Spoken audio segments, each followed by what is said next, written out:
అల్లూరి సీతారామరాజు జిల్లాలో భద్రతా బలగాలు మావోయిస్టుల మధ్య ఎదురు కాల్పులు హోరాహోరీగా సాగాయి. రంపచోడవరం, మారేడుమిల్లి మండలాల్లో సరిహద్దుల్లోని కొండమొదలు, కోయలగూడెం, చింతకోలు పరిసర ప్రాంతాల్లో జరిగిన ఎదురు కాల్పుల్లో 3 మావోయిస్టులు మృతి చెందారు.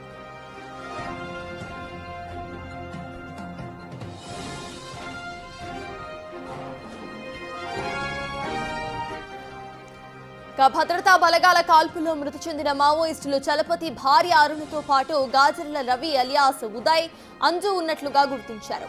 ఘటనా స్థలంలో 3 AK-47 తుపాకులను స్వాధీనం చేసుకున్నాయి భద్రతా బలగాలు.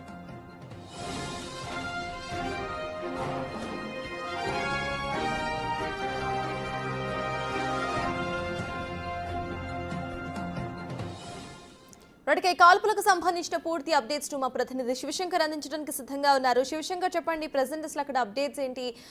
ఆపరేషన్ ఇంకా కొనసాగుతుందా? అసలు సిచ్యువేషన్ ఎలా ఉంది ఇక్కడ? చూసుకున్నట్లయితే ఆపరేషన్ ఇంకా కొనసాగుతుందని చెప్పుకోవాలి. మావోయిస్టులు అక్కడే అడవి ప్రాంతంలో నక్కి ఉన్నారని చెప్పి భద్రతా దళాలు ఇప్పటికే అక్కడ పూర్తి స్థాయి కూంబింగ్ నిర్వహిస్తున్నారు. అయితే ప్రస్తుతం ఉన్న భద్రతా బలగాల కంటే కూడా ఎడిషనల్ భద్రతా బలగాలను కూడా అక్కడికి ఇప్పటికే చేరుకున్న పరిస్థితి కనిపిస్తుంది. పూర్తి స్థాయిలో అయితే పెద్ద మీటింగ్ జరిగిందంటూ కూడా వచ్చిన ఇన్ఫర్మేషన్ తో బుధవారం తెల్లవారుజామున రంపచోడవరం నియోజకవర్గంలోని కింటికూరు గ్రామ అడవి పరిసర ప్రాంతాల్లో అయితే grey hounds party, special party ఆధ్వర్యంలో అయితే ఈ ఎన్కౌంటర్ జరిగినట్టుగా కూడా ఇప్పటికీ మనకి సమాచారం అందుతుంది. దీనిలో కీలక వ్యక్తులు, కీలక మావోయిస్టులను హతమార్చినట్లు కూడా మనకి సమాచారం అందుతుంది. అయితే పూర్తిగా చూసుకున్నట్లయితే స్టేట్ కమిటీలో మెయిన్ హెడ్ గా ఉన్న చలపతి భార్య అరుణ ఎవరైతే ఉన్నారో ఆమెను కూడా హతమార్చినట్టుగా కూడా తెలుస్తుంది. పూర్తిగా పోలీసులు ఎన్కౌంటర్ లో ఆమె చనిపోయినట్టుగా కూడా తెలుస్తుంది. ఆమెపై రివార్డ్ మనీ కూడా ఉంది. ఇప్పటికే 5 లక్షల వరకు కూడా గవర్నమెంట్ రివార్డ్ మనీని కూడా ప్రకటించింది. అలాగే చూసుకున్నట్లయితే ఇంకొక కీలక నేత సెంట్రల్ జోన్ కమిటీ మెంబర్ ఎవరైతే ఉన్నారో ఉదయ్ కూడా మావోయిస్ట్ పోలీసుల కాల్పుల్లో చనిపోయినట్లు కూడా మనకి తెలుస్తుంది. అయితే అతనిపై కూడా రివార్డ్ మనీ 20 లక్షల వరకు కూడా ఉన్నట్టు ఇప్పటికే మనకి తెలుస్తుంది. అయితే కీలక వ్యక్తులు కావడంతో మావోయిస్టుల్లో మొత్తం కలకలం రేగిందని చెప్పుకోవాలి.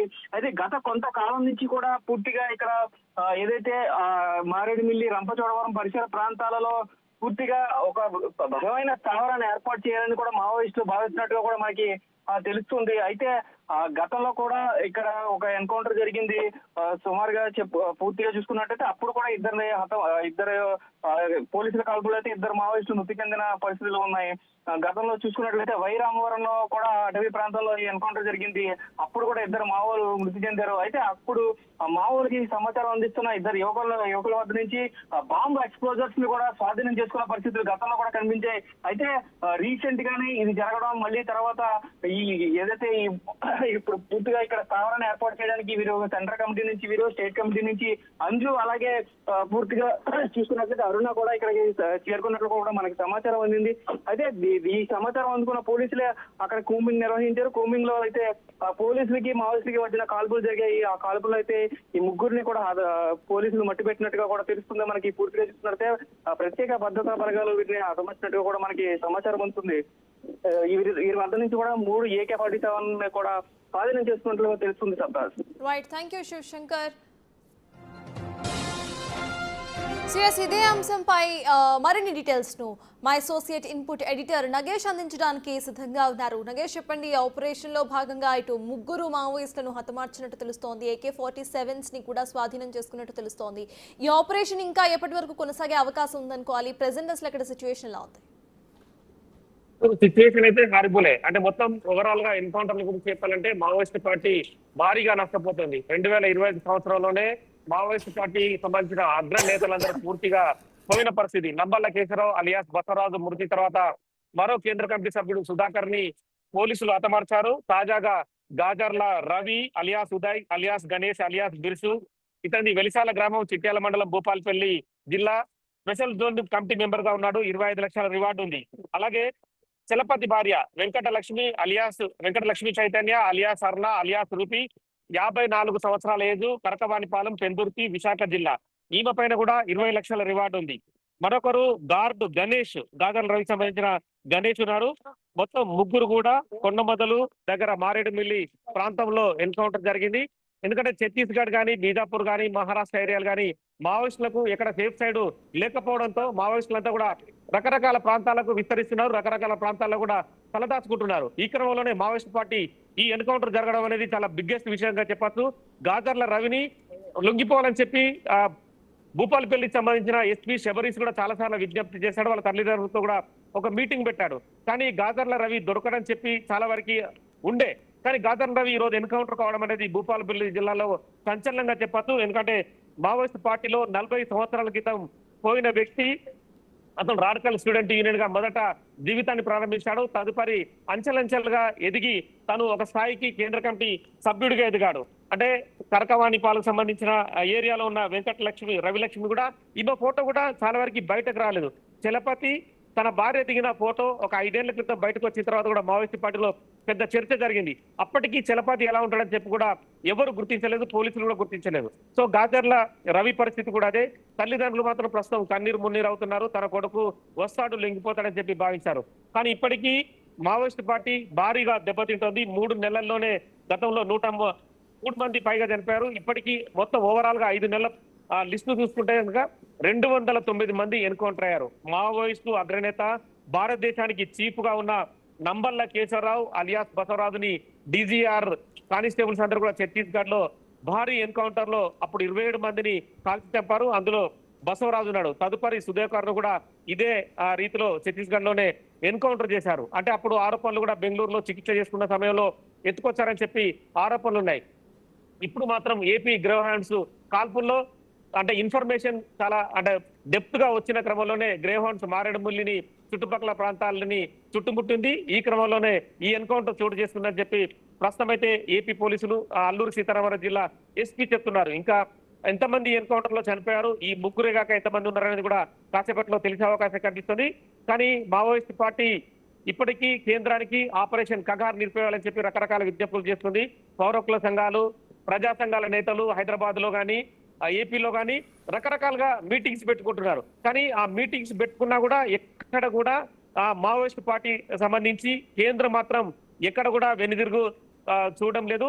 తాము ఖచ్చితంగా ఎన్కౌంటర్లకే ముందుకెళ్తామని చెప్పి కేంద్రం అమిత్ షా స్వయంగా ప్రకటన చేశాడు. నంబల్ల కేశవరావు ఎన్కౌంటర్ తర్వాత స్వయంగా కేంద్ర హోంమంత్రి అమిత్ షానే తాము ఎన్కౌంటర్లకి ముందుకెళ్తున్నామని చెప్పి చెప్పడం అనేది కూడా ఖచ్చితంగా గమనించవచ్చు. భారతదేశ ప్రధాని మోదీ కూడా నంబల్ల కేశవరావు ఎన్కౌంటర్ తర్వాత తను కూడా ఎక్స్ వేదికగా ట్వీట్ చేశాడు. ఖచ్చితంగా ఎన్కౌంటర్లు కొనసాగుతాయని చెప్పి ట్వీట్ చేస్తూ ముందుకెళ్లిన పరిస్థితి కనిపిస్తుంది. సో ఓవరాల్ గా ఎన్కౌంటర్లు అనేది ఆగాయి. 2026 మార్చి 31 వరకు మావోయిస్ట్ పార్టీని దేశంలో లేకుండా చేస్తాం, జీరో అంటే మావోయిస్ట్ పార్టీలు అనేది ఉండదని చెప్పి కేంద్రం కరాఖండిగా ముందుకెళ్తున్నది. ఆపరేషన్ కగార్ని ఎట్టి పరిస్థితుల్లో నిలిపివేసే ప్రసక్తి లేదు, చర్చలకు ముందుకెళ్ళమని చెప్పి కూడా ఇప్పటికే బీజేపీ నేతల నుంచి వస్తున్న సమాధానం వస్తుంది. ముఖ్యంగా కేంద్ర హోంశాఖ మంత్రి అమిత్ షా మాత్రం ఖచ్చితంగా తుపాకీ గొట్టం ద్వారా రాజ్యాధికారం రాదు, ఖచ్చితంగా లొంగిపోవాల్సిందే, శాంతి చర్చలకు రావాలని చెప్పి చెప్తున్నారు. కానీ మావోయిస్ట్ పార్టీ తాము శాంతి చర్చలకు ముందుకున్నామని చెప్పి కంటిన్యూగా చెప్తున్నా కూడా ఖచ్చితంగా వాళ్ళు జనజీవన స్రవంతిలో లొంగిపోవాల్సిందని చెప్పి కూడా ప్రభుత్వం చెప్తున్న పరిస్థితి. ఈ మధ్య తెలంగాణ ముఖ్యమంత్రి రేవంత్ రెడ్డి కావచ్చు, అలాగే అరగోపాల్ గాని, జంపన్న గాని కొంతమంది ఒక శాంతి చర్చల కమిటీ పేరిట వీళ్ళందరూ కూడా ఒక కమిటీ ఏర్పాటు చేసి ముఖ్యమంత్రి రేవంత్ రెడ్డి అలాగే అంటే మాజీ మావోయిస్ట్ గా ఉన్న సీతక్క ప్రస్తుత కాంగ్రెస్ మంత్రి తనకు కూడా విజ్ఞప్తి చేశారు. ఎందుకంటే ఆపరేషన్ కగార్ ను నిలిపివేసే విధంగా ముందుకెళ్లాలని చెప్పారు. ఈ మధ్య జరిగిన 2-3 మీటింగ్ లో కూడా ముఖ్యమంత్రి రేవంత్ రెడ్డి డైరెక్ట్ గానే కేంద్రానికి ఒక లెటర్ రాసిన తర్వాత ఖచ్చితంగా ఆపరేషన్ కగార్ ని నిలిపివేయాలి, శాంతి చర్చలకు ముందుకెళ్దామని చెప్పి ఒక ప్రతిపాదన తీసుకొచ్చారు. కానీ బీజేపీ కేంద్రంలో ఉన్న బీజేపీ పార్టీ మాత్రం ఎక్కడ కూడా ఆపరేషన్ కగార్ ను నిలిపివేసే ప్రసక్తి లేదు. ఖచ్చితమైన ఇన్ఫర్మేషన్ ఉంది. మావోయిస్ట్ పార్టీకి సంబంధించిన అగ్రనేతలు ఎవరు దొరికినా కూడా ఎన్కౌంటర్ చేస్తూ ముందుకెళ్తామని చెప్తుంది. ఈ మధ్య జరిగిన ఛత్తీస్గఢ్ లో జరిగిన భారీ ఎన్కౌంటర్ కూడా ఇందుకు ఉదాహరణ చెప్పచ్చు. ఇప్పుడు ప్రస్తుతం అయితే గోదావరి బేస్డ్ గా పెద్ద ఎత్తున కూంబింగ్ బలగాలు భారీ ఎత్తున జల్లెడ పడుతున్నాయి. అటు కేంద్ర బలగాలు కూడా అణువు గాలిస్తున్నాయి. కర్రెగుట్టల్లో కూడా దాదాపుగా 20,000 మంది బలగాలు ప్రతి అణువును గాలించారు. తాజా జరిగిన ఎన్కౌంటర్ కూడా మారేడుమిల్లి కూడా చిట్టడవి ప్రాంతం అయినా కూడా పోలీసులు ముందుకెళ్లి ముగ్గురిని మాత్రం ఎన్కౌంటర్ చేశారు. ఇందులో ఇద్దరు అగ్రనేతల్ని కోల్పోవడం అనేది మావోయిస్ట్ పార్టీకి పెద్ద దెబ్బనే. తనతో పాటు తన గార్డు కూడా గణేష్ కూడా చనిపోయిన పరిస్థితి. ఇంకా మరిన్ని వివరాలు మాత్రం ఇంకా ఎంతమంది ఎన్కౌంటర్ లో ఉన్నారు, ప్రస్తుతం అయితే ఇంకా ఎన్కౌంటర్ కొనసాగుతుంది. అవతల వైపు మావోయిస్టులు ఎంతమంది ఉన్నారు, కూమింగ్ బలగాలు ఎంతమంది ఉన్నారు అనేది మధ్యాహ్నం తర్వాత స్వయంగా మారేడుమిల్లి ఎస్పీ లేదా ఆంధ్రప్రదేశ్ డీజీపీ హరీష్ కుమార్ గుప్తా వివరాలు వెల్లడించే అవకాశం కనిపిస్తుంది. Thank you Nagesh. సిఎస్ మొత్తానికి ఆపరేషన్ ఖగార్ ఇన్ ప్రాసెస్ లో ఉంది. ప్రెసెంట్ అయితే మన్యంలో మరోసారి కాల్పుల మోత మోగింది. ఇందులో ముగ్గురు మావోయిస్టులు మరణించారు. ద సేమ్ టైం AK-47 ఆయుధాలను ఇటు సాయుధ బలగాలు స్వాధీనం చేసుకున్నాయి. ఆపరేషన్ ఖగార్ ఇంకా ఎప్పటి వరకు కంటిన్యూ అవుతుందో చూడాలి. ద సేమ్ టైం మావోయిస్టులు అండ్ కొన్ని గవర్నమెంట్స్ కూడా కంప్లీట్ గా వీటిని వ్యతిరేకిస్తున్నా కూడా బీజేపీ మాత్రం ఆపరేషన్ ఖగార్ లో వెనకడుగు వేసే ఛాన్స్ లేదంటూ తేల్చి చెప్తోంది.